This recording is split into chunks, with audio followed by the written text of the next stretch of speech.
Classical music during our musical interludes.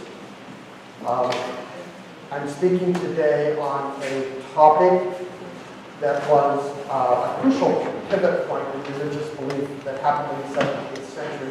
So I've chosen music written for religious settings. And what you just heard, so beautiful, is the Benedictus. It is from the Mass for Peace, composed by Carl Jenkins. As recently as 2019, it was dedicated to the memory of the victims of the war in Kosovo. It's beautiful. Part of my motivation is selfish. Irae and I played around with this music on Thursday, and hearing it in this beautiful historic building raises my heart, and I hope that you all find it inspirational as well. The first piece was partly because Dave likes to warm up the congregation with cello music, so I thought I'd stay with that tradition. By way of welcome, I wanted to share with you first that you've heard me talk too many times about the exotic collection of exotic daylilies, and I brought some in that were gorgeous this morning. They are all gifts to me, a friendship garden from our friend, Dr. Ronald Dow. I've known him since I was 12 years old. He passed away on Friday at the age of 91. So it's very special having him here with me this morning. If he were here in person, there would be a very exacting critique at the end of the talk, so we have him only the floral representation today. A few weeks ago, I told my brother, who's visiting with us today, thank you, that I'd be speaking in church, and I told him I cringed a little bit when I told him the topic was going to be Baruch Spinoza and the God of Enlightenment. He assured me instantly that it would be a big barn burner, the topic. If I cringed a little bit, if I was hesitant, does everyone know the skit, the cartoon, Peter Griffin on Family Guy, when he calls the meatloaf pedantic and shallow?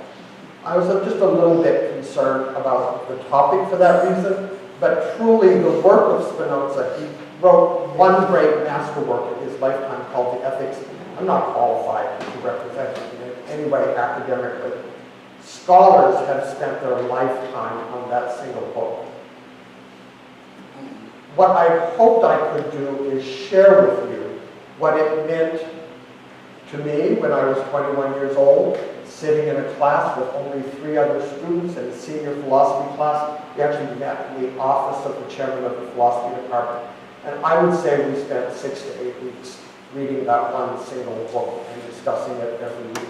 And I can share with you how it settled for me questions that I was having as a young person about faith, about the nature of God, and about religion, which I had been brought up with.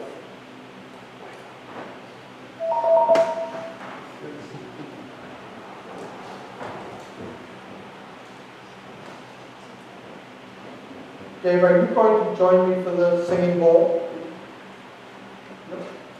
So it's traditional in our services here that we have a moment of centering silence at the beginning. I am going to suggest it is a time of reflection. It's a time of reflection in this beautiful building. And we're going to play, Irae is the DJ today, we're going to play a piece known as the Miserere. It was composed by a composer named Allegri in 1630. The music, there's a little story that goes with it. The music was considered so sacred and so mysterious as you'll see, by the Catholic Church at the time, that it was only played in the Sistine Chapel during Holy Week, after which the sheet music would be put into the vault, you would be excommunicated should you spread it around. And when he was only 14 years old in the 1700s, Mozart was on tour with his father, came to the Sistine Chapel, and heard a single performance of the music, went back to his room, and wrote the entire thing out from memory. We know that from a letter sent home to his mother, and the piece has been in the public domain ever since. I hope you find it centering and reflective. The Catholic Church described it as mysterious.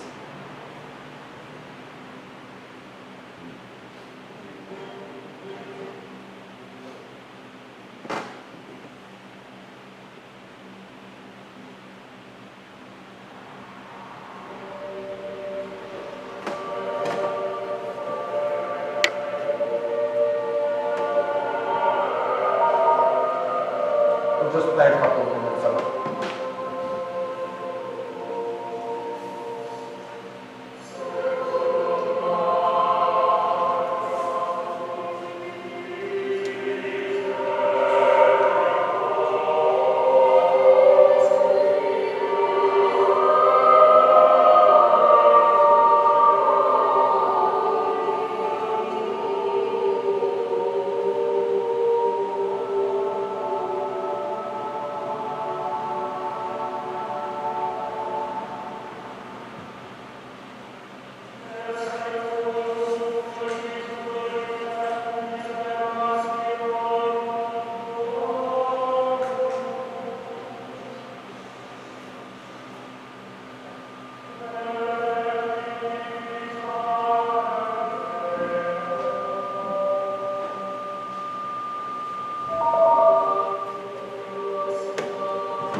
piece, as you could tell, is performed by the choir of King's College, and it's entirely dependent on having a young male singer who can climb up those high Cs in the treble range.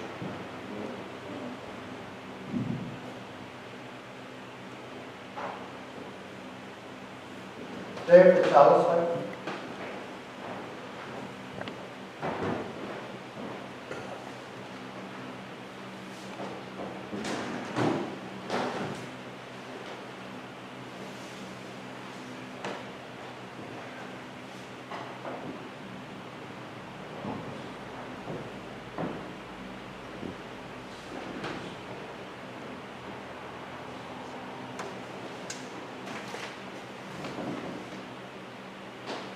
Light the chalice this morning for peace, love, beautiful music, and summer sunshine.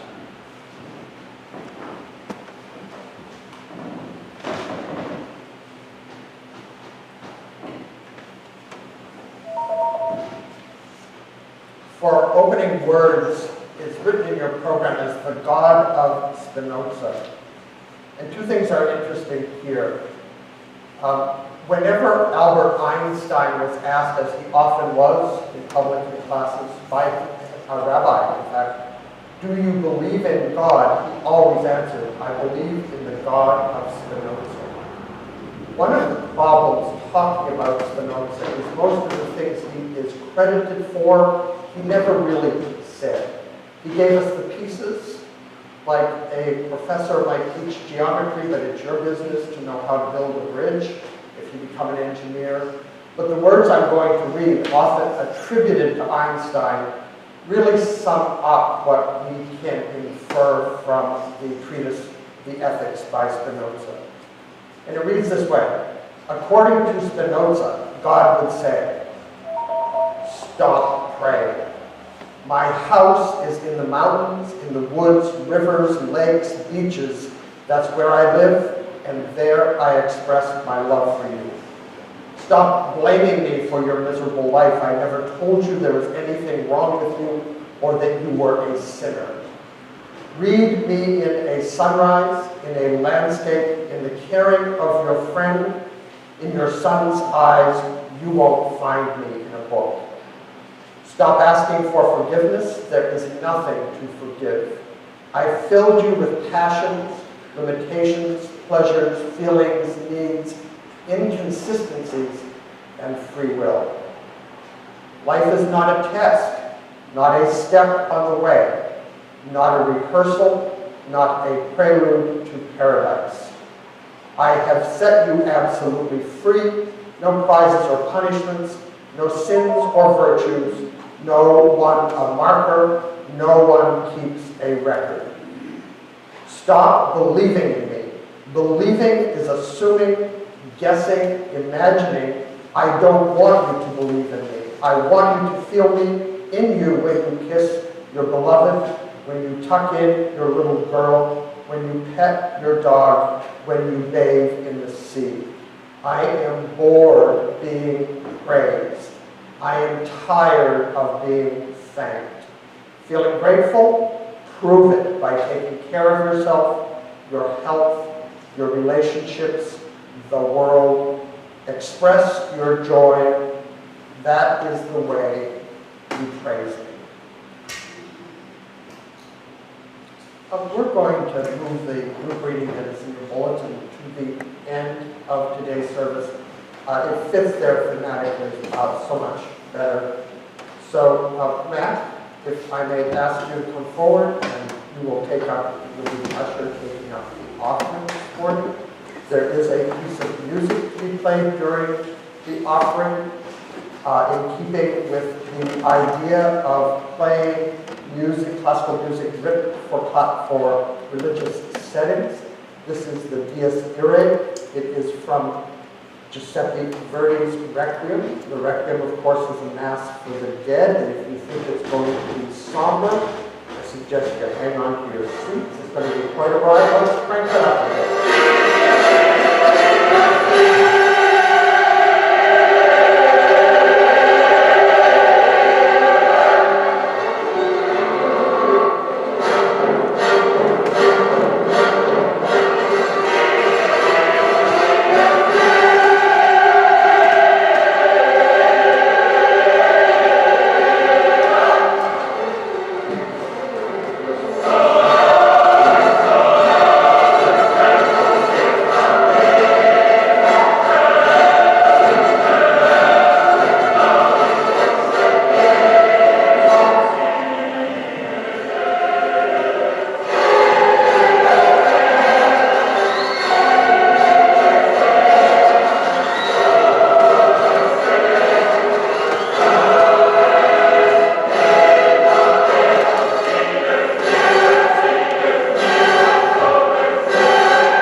Verdi's Miserere is one of the blockbusters of classical music, and when I was looking for music, I read something. Someone said, if it was the last composition left in the world, every musician would want to be the bass drum player.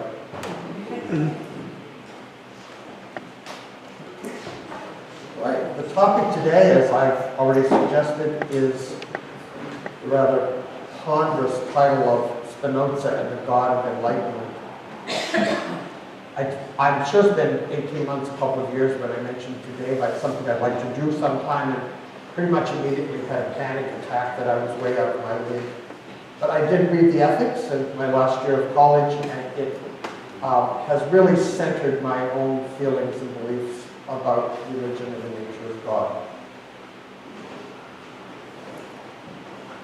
Spinoza said these words. He wrote them in his work, The Ethics, God is Nature. I think it's a comfortable belief for those of us who attend a Unitarian church. Dave frequently talks about his besties, the Transcendentalists, who wrote in Concord, Massachusetts in the 19th century, and they were all adherents to pantheism, the idea that God is in everything, or that God is all. When we've heard Randy speak in this church, she has talked about the energy in the room, and she's referring to a life force that goes through everything. And when Bill speaks to us on the subject of science, and we hear how vast and complex the universe is, we realize that we are just a part of that. Again, I think it's a comfortable belief for most of us. When Spinoza wrote these words in the Ethics, published after his death in 1677, he had, for one thing, taken great danger into his life to have said that in the age of the orthodoxy of the religion of the time. He had also stated it, not as a belief, but what he or we could know about God. He used a rational proof, almost like a scientist or an astronomer would argue with evidence in order to come to this conclusion. I'd like to explain a little bit about it, what I'm capable of explaining. You could take weeks, months, scholars have taken years to absorb the work of Spinoza. I think something that's important is to set his work in the history of the time, and what he faced, and because it determined a great deal of the opposition he would find to his work at the time. So in 500 AD is the fall of the Roman Empire, and it is considered the beginning of the Dark Ages in European culture. They were called the Dark Ages because there wasn't much light there. European countries were ruled by hereditary monarchs. In Rome, the chief authority was the Pope. All of these figures stated that they derived their authority, they were anointed by God. Great swaths of humanity were considered serfs, and serfs was not much of a step above property to their masters. They could be sent off to war to fight the wars of their masters. Hereditary monarchs and others in rule in European countries had power over life and death, and sometimes the laws they enforced could be as simple as their whims. This all began to change around 1300 to 1600. We call that period the Renaissance. It happened mostly in Italy. There was a flourishing of the arts, architecture, music. The Western culture began to become into enlightenment. In 1440, the printing press was invented. We've all heard of the Gutenberg Bible. Gutenberg invented the printing press, and it was the technology of the day. Today we have the internet, but when the printing press came along back in the Renaissance, eventually all mankind could read the greatest thoughts and wisdom and writings from periods before them and of the day. It changed things for mankind. Copernicus, who died in 1543, created a mathematical model that suggested the Earth and the spheres moved around the sun. He couldn't prove it, but he worked it out mathematically. It was not a popular idea at the time. The era from 1600 to about 1815 is called the Age of Enlightenment. More and more, mankind was involved in scientific investigation and intellectual pursuits. In 1608, the telescope was invented. It was the next great advancement in technology. It allowed Galileo, who died in 1642, to prove the work of Copernicus empirically. What Copernicus saw as a mathematical model, Galileo could look into the skies through telescopes, take measurements, and provide empirical proof. The result of it for Galileo, nothing happened to Copernicus. He died shortly after publishing his ideas. Galileo, however, was subject of an inquisition by the church in Rome. He was found guilty of heresies. He was forced to recant his scientific writings and proofs, and lived the last decade of his life under house arrest. In the 17th and 18th century, Enlightenment would bring us what is known as rationalism in the world of philosophy.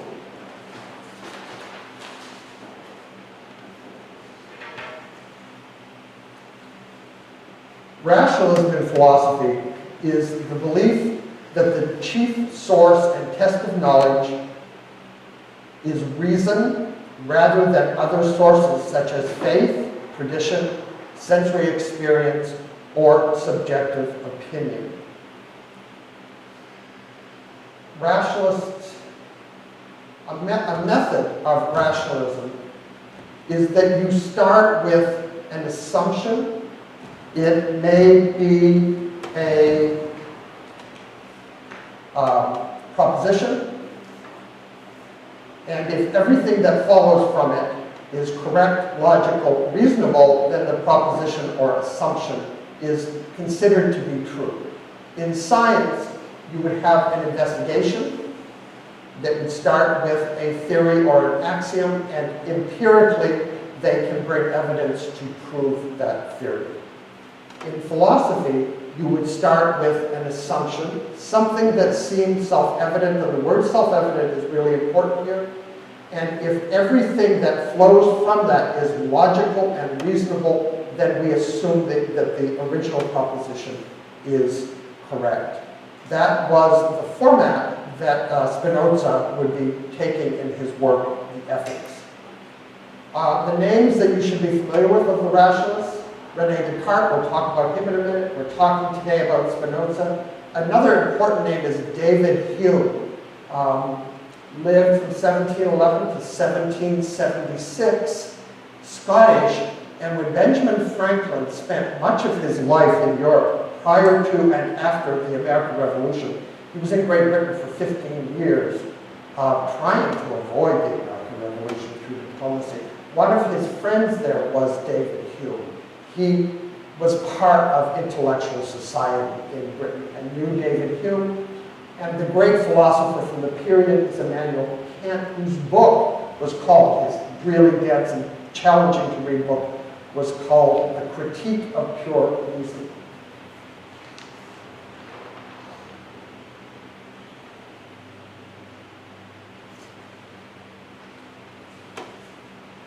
So I said I would talk just for a second about Descartes.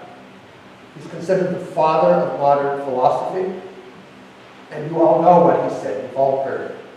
It is referred to by philosophy professors as cogito ergo sum, the Latin, but philosophy professors kick that word around, that phrase around, like football coaches talking about a play on the field. They refer to it as the cogito. You know it as, I think, therefore I am. And in the tradition of rationalism, it was not stated as a belief, it was stated as a proof, as a conclusion at the end of a book filled with proofs. It sounds today like a bit of a cliche, I think, therefore I am. But when you look at the history in which it was set, the history we talked about a few minutes ago, it was radical. There were human beings who believed their authority was rained down on them from a god, a supernatural god.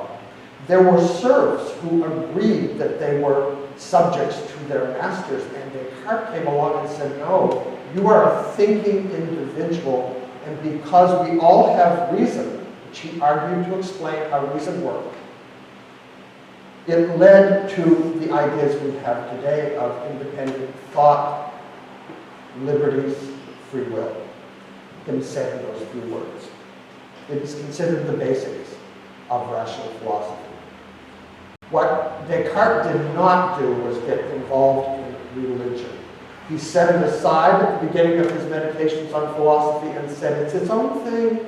It's kind of a first cause. We all agree that it all had to begin someplace. I'm just going to talk to you about reason. Spinoza, the subject of our chat today, did not do that. He dived in with both feet into the subject of religion. His book, his major book that he spent most of his life writing, is called The Ethics. It was not published in his lifetime. It is divided into 5 parts. We don't have time for 5 parts. We're only going to talk about the first part, titled Of God. And it is so complex, I pulled a summary off of the internet to kind of make it easy to understand and quick to state. Early in the Ethics, Spinoza argues that only one substance is absolute, infinite, self-caused, again, really important words, self-caused, and eternal.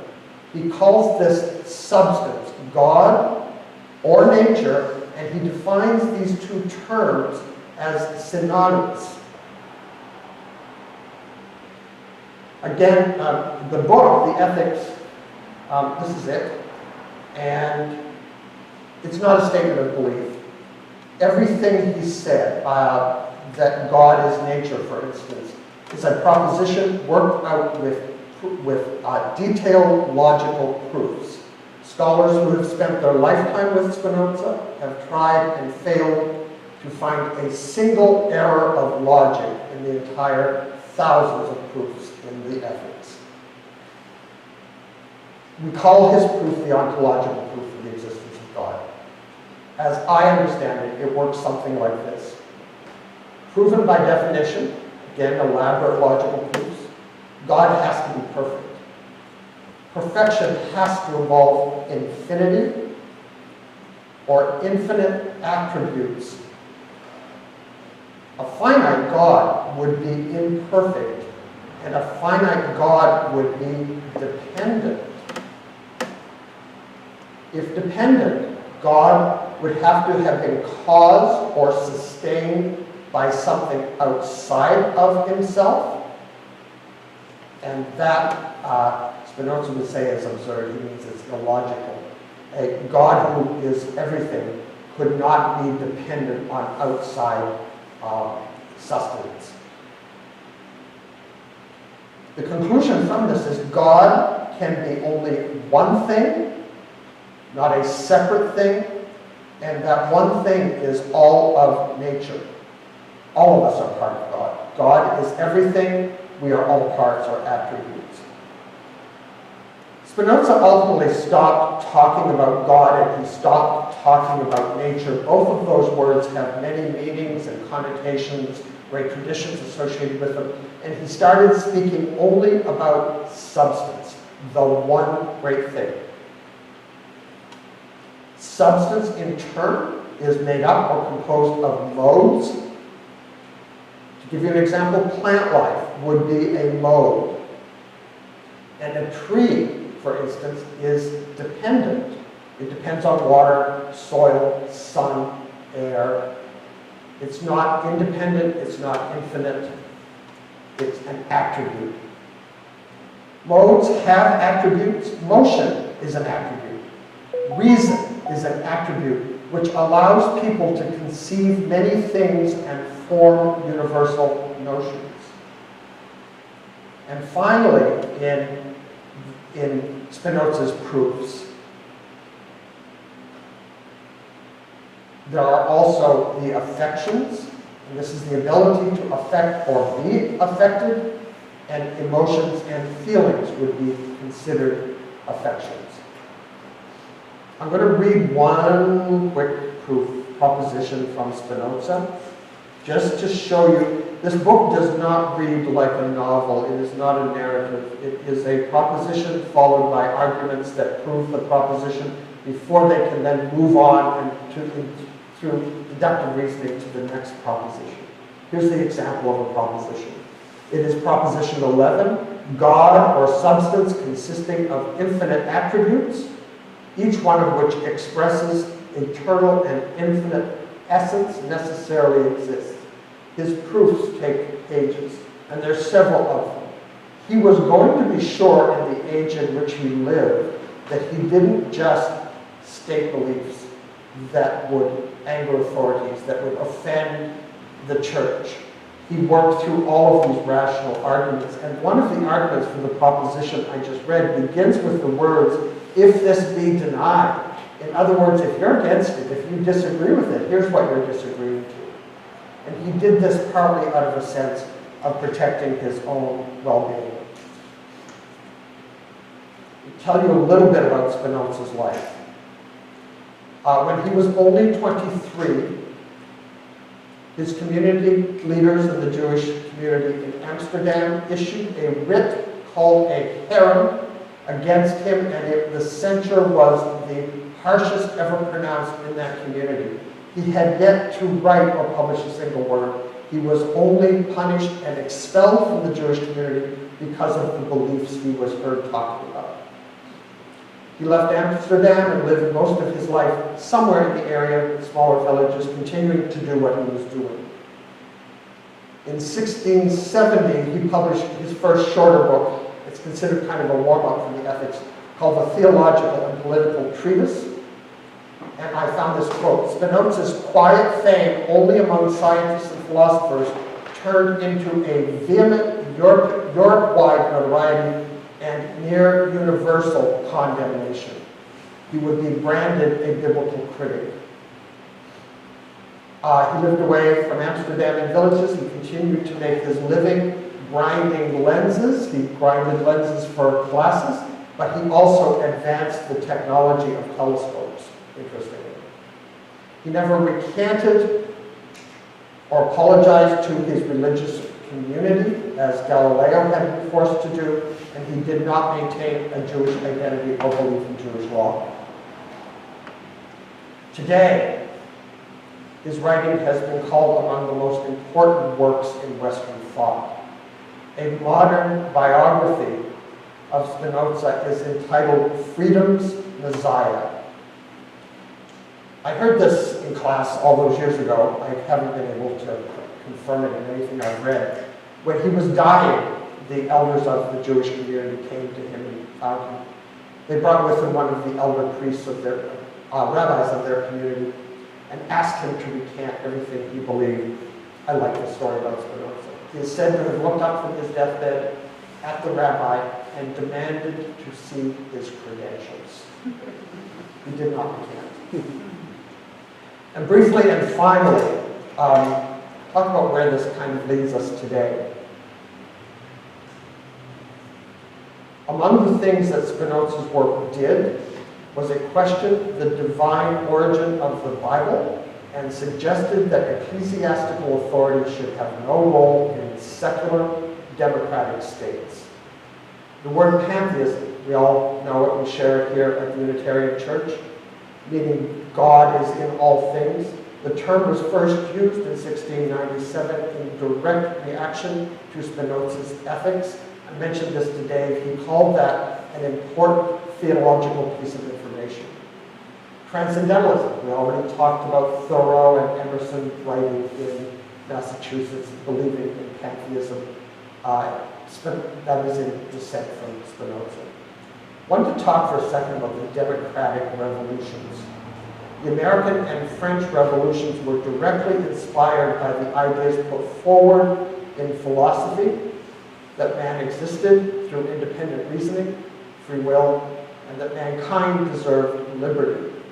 Remember we talked back in here a bit about the words self-evident being so important to rationalist proofs. When Thomas Jefferson passed the first draft of the Declaration of Independence to Benjamin Franklin, remember Franklin had been in New York all of those years prior to the Revolution. Franklin is known to have made only a single revision in the original handwritten draft. It had started, we hold these truths to be sacred. Franklin crossed out the word sacred. knowing its connotations. And he put in the words we now have, we hold these truths to be self-evident.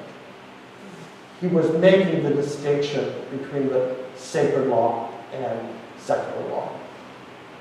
And the other thing I would suggest is we say we come to a Unitarian church, we're really Unitarian Universalists. Universalism implies oneness, that there is one thing, and behind Universalism is the view that some ideas or beliefs apply to all mankind universally. I think we have Spinoza to credit many of these things coming down in our society. And in conclusion, I said I could tell you what Spinoza meant to me. I believe it's safe to say that Baruch Spinoza is one of the least familiar names, one of the least common that you've heard from Western philosophy. But I believe he is the single thinker who challenged both orthodox religion and political belief in ways that have continued to be liberating to this day.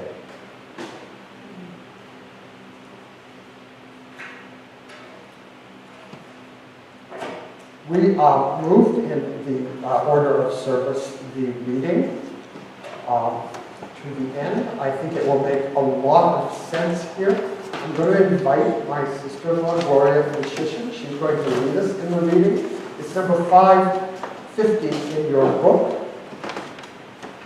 It is known as We Belong to the Earth.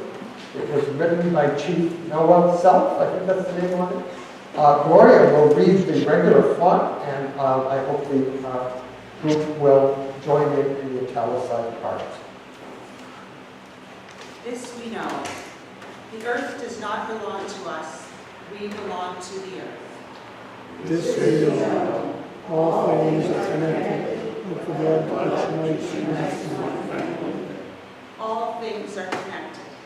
Whatever befalls the earth, befalls the sons and daughters of the earth. We did not weave the web of life. We are merely a strand in it. Whatever we do, we do to this ourselves. Thank you. I don't know whether there's questions about Spinoza. I'm not sure whether I should answer them. Thank you all for staying awake during the talk about Spinoza. And I think Dave will bring the service to conclusion.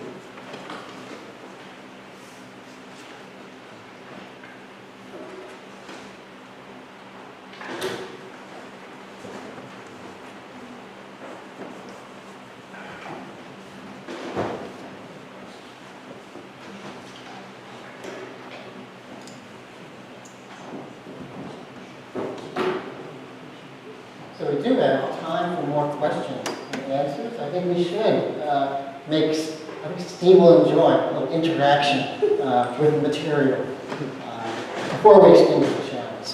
So we touched upon a lot of history, religion, political implications, and certainly again for the transcendentalists. I'm relating to first time that I really saw the equating religion and divinity with nature, with Ralph Waldo Emerson.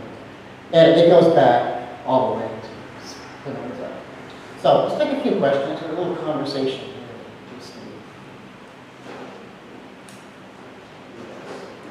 Well, first, I just want to thank you so much for this topic, which gives us context of Western thought. I will, just as another piece to be explored in terms of the indigenous world, what we know about that is the connection of the divine and the spiritual with nature were intrinsic. Thousands and thousands of years. So just one type of postscript there. And we do live in this Western culture, and today it's so timely for where we are as a country and as a world in terms of you being able to give us this snapshot that was not only about philosophy, but the historical framework. We have been in the times that we are in now before, and have had, so clearly brought us to this place of rational thought and what it was throughout all of these years in terms of what the people that were in power were railing against that was happening that they couldn't. So A reason also for the reading that Gloria read is by an indigenous person. I think something that is interesting, talked about his argument for the existence of God. He had to do that at the beginning, but as the ethics go on, it actually does turn into ethics. And for Spinoza, part of the reason that he was in so much trouble in his time is that he said good and bad were only judgments of the human mind. And that mankind had the ability to do the things that best served his well-being, and sometimes emotion overruled reason, and he saw reason as the higher power. He was the beginning of ethical or moral relativism, that there were not absolutes of black and white in ethics. So there are 5 parts to his book. I only talked about the first part, but it goes on to discuss reason and ethics as well. Steve, that wasn't boring. I think you just planted some seeds. Mm-hmm. He certainly planted some seeds for me 47 years ago. Mm-hmm.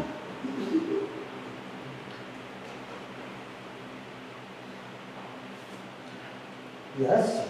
Well, thank you very much for that. And I think the Enlighteners, or Age of Enlightenment, was at a time when there were a lot of warlords and people making opinion.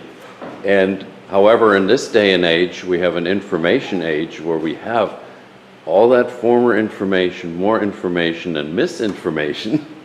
So in all of that mess, I think this becomes even more important. And for us to be able to make up our minds with the help of the thoughts of people who had to fight.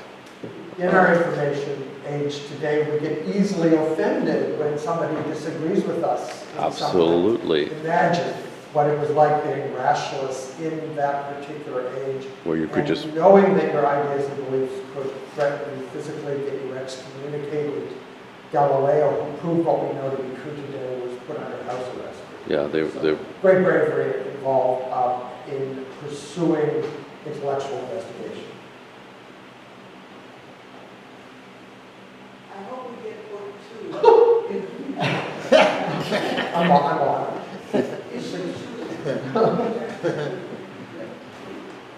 like what you read in the beginning when you were talking about the South and things that we should do. And I don't want to hear that whole theme was good. And you were, The God of Spinoza. yeah, it's the simple terms about it because it seemed like people back then didn't want to do it. You really want to hear it again? It's that little part. That was very interesting. And I stress again, Spinoza, so many things credited to him. He never said or never wrote. He just gave us the parts, and we have to figure out the rest from them. And this almost always, if you Google Einstein and the God of Spinoza, look, this whole thing, the God of Spinoza. You sure? And it reads, according to Spinoza, God would say, stop praying. My house is in the mountains, in the woods, rivers, lakes, beaches. That's where I live, and there I express my love for you. Stop blaming me for your miserable life. I never told you there was anything wrong with you or that you were a sinner. Read me in a sunrise, in a landscape, in the caring of your friend, in your son's eyes. You won't find me in a book. Stop asking for forgiveness. There is nothing to forgive. I filled you with passions, limitations, pleasures, feelings, needs, inconsistency, and free will. Life is not a test, not a step on the way, not a rehearsal, not a prelude to paradise. I have set you absolutely free, no prizes or punishments, no sins or virtues, no one a marker, no one keeps a record. Stop believing in me. Believing is assuming, guessing, imagining. I don't want you to believe in me. I want you to feel me in you when you kiss your beloved, when you tuck in your little girl, when you pet your dog, when you bathe in the sea. I am bored being praised. I am tired of being thanked. Feeling grateful, prove it by taking care of yourself, your health, your relationships, the world. Express your joy. That is the way you praise me. I hope I got the right words.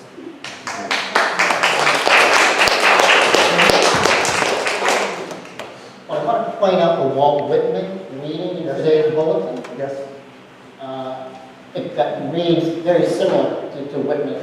And I have that on a magnet on my filing cabinet down in my office. One of my favorite quotations. It's a philosophy and a quote and a sermon in itself. Yes. So I'm glad that Steve also came across that brilliant Whitman transcendentalism. Made possible through the belief in capitalism. Thanks.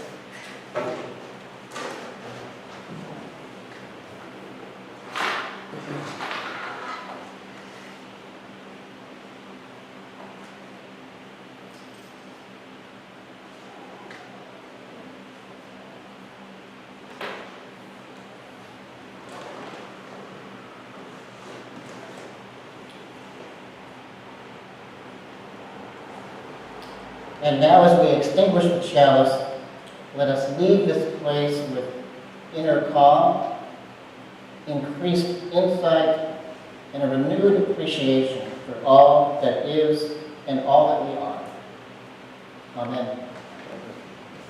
This is it on this day.